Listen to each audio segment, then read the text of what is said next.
सूर्याचं तेज हे सूर्यापेक्षाही प्रखर असतं. कालचक्र उलट फिरवण्याची शक्ती त्यात असते. काळावर विजय मिळवणाऱ्या सावित्रीनं पतिकुलाचा उद्धार तर केलाच, पण त्याचप्रमाणे पितृकुलाचाही उद्धार केला.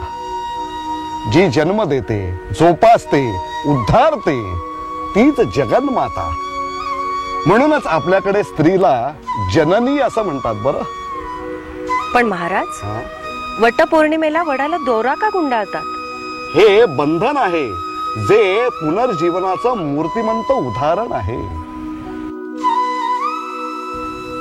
त्या वटराजाला सुहासिनी 7 जन्माचं बंधन घालतात आणि 7 जन्म हाच पती लाभू देत असा आशीर्वाद मागतात. सावित्रीचं तेज, बल, निष्ठा आणि निश्चयी पतिप्रेम आपणामध्येही बाणावं असा वसा मागतात. म्हणूनच ज्येष्ठ महिन्यातल्या वटपौर्णिमेचं महात्म्य बहु थोर आहे. जी पुण्यवान सुलक्षणा सौभाग्यवती आज मनोभावे या वटराजाची पूजा करील, तिच्या सर्व मनोकामना पूर्ण होतील आणि तिला या वटराजात सत्यवान सावित्रीचं दर्शन घडेल. सती सावित्रीचं तेज तुम्हालाही प्राप्त हो. तुम्ही मनोभावे या वटराजाला वंदन करा आणि सत्यवान सावित्रीचा आशीर्वाद घ्या.